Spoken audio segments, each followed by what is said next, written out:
말씀으로 여는 수요일 아침입니다. 오늘 본문은 출애굽기 5장 1절에서 21절이고요.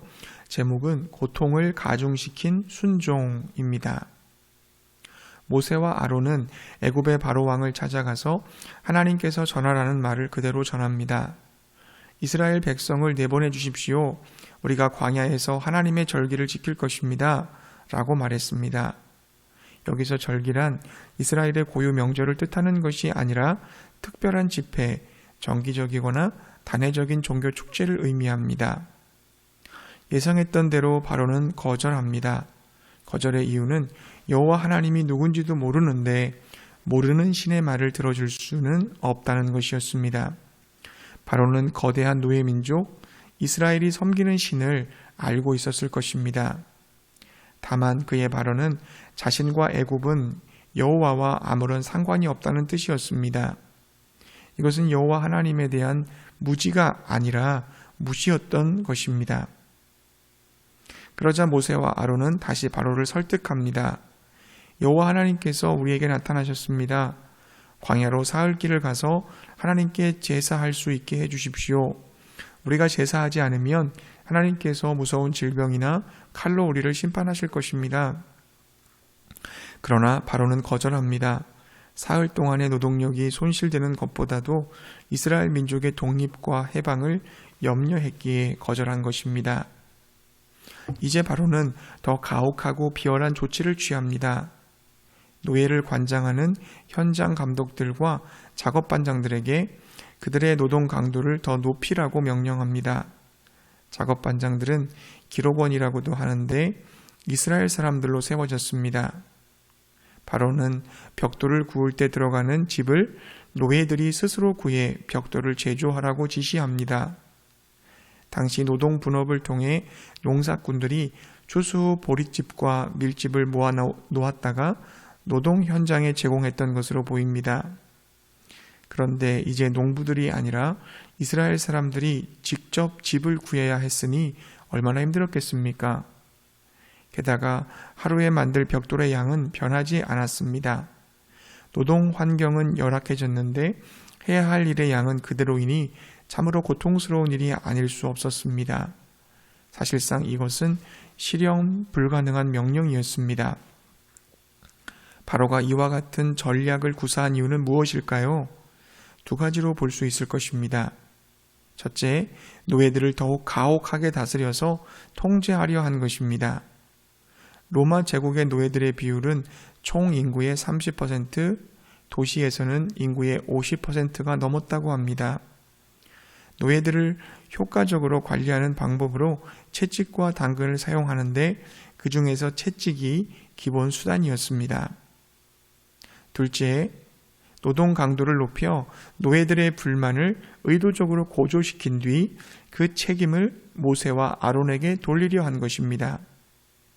그리하여 이스라엘 백성의 지도자인 모세와 아론을 거짓 선동가로 몰아가서 이스라엘 백성과 모세 아론 사이를 갈라놓고 여호와 하나님의 무능을 실감하게 하여 출애굽의 의지를 꺾어 놓으려 하는 것입니다. 사랑하는 성도님들, 애굽을 다스리는 바로의 폭정을 보면서 무엇을 느끼십니까? 세상을 다스리는 사탄의 모습이 보이지 않습니까? 사탄은 한 사람 한 사람을 존엄한 생명이 아니라 한낱 노동력이요 자원으로 봅니다.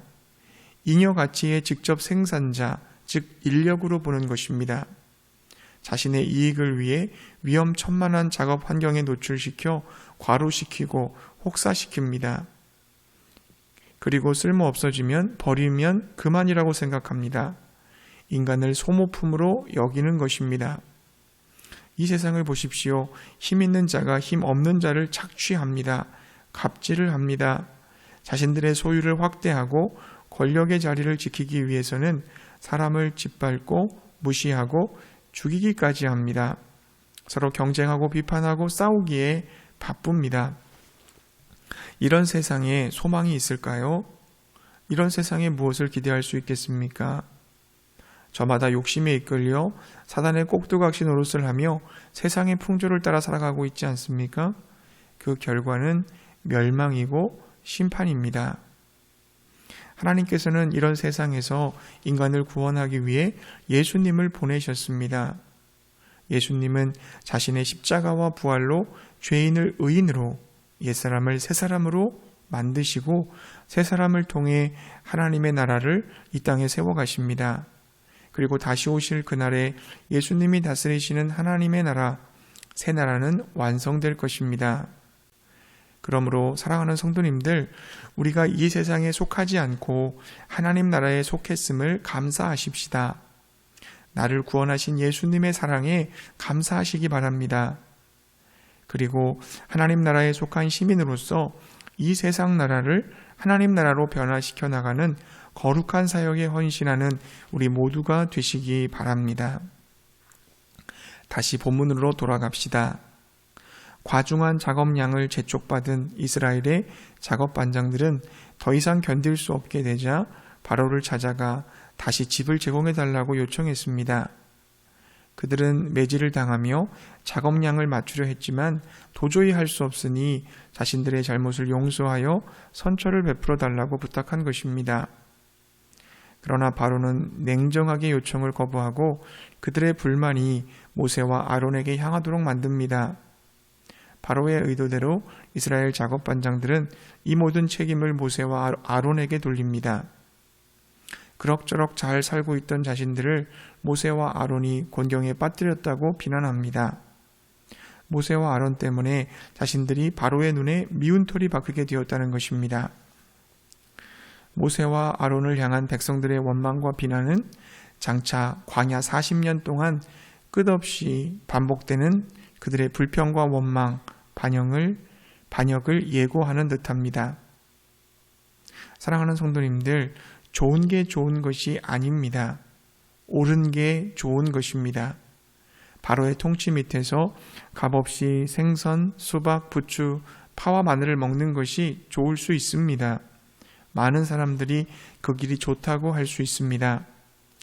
그러나 그 길은 옳은 길이 아닙니다. 사탄과 죄의 지배를 받으며 정욕, 칭찬, 돈, 명예와 같은 쇠사슬에 끌려다니는 노예의 삶은 잘못된 길입니다. 영원한 멸망에 떨어질 죽음의 길입니다. 소수의 사람들이 이 길은 옳은 길이 아니라고, 이 길은 낭떠러지라고 말합니다. 그러나 진리는 다수결이 아닙니다. 진리는 예수님이십니다. 예수님의 길을 따르는 것이 진리인 줄로 믿습니다. 힘들어도 괴로워도 아파도 진리라면 그 길을 선택해야 합니다. 왜냐하면 거기에 진정한 자유와 기쁨과 평안, 만족과 행복이 있기 때문입니다. 영원한 승리가 있기 때문입니다. 사랑하는 성도님들, 우리가 주님의 말씀에 순종하며 좁은 길, 십자가의 길을 걸어갈 때 어려움을 겪을 수 있습니다.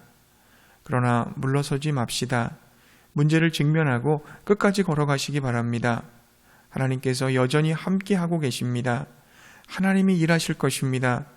내 앞에 바다가 나를 가로막으면 하나님께서는 바다를 갈라지게 만드시던지 나로 그 바다 위를 걸어가게 하실 것입니다. 사탄이 이기는 것 같아도, 악인들이 잘 되는 것 같아도 결국 하나님이 승리하시고 의인이 잘 될 것입니다. 오직 하나님만 믿고 의지하면서 고난 가운데서도 묵묵히 순종의 길을 가는 저와 여러분 되시기를 축복합니다.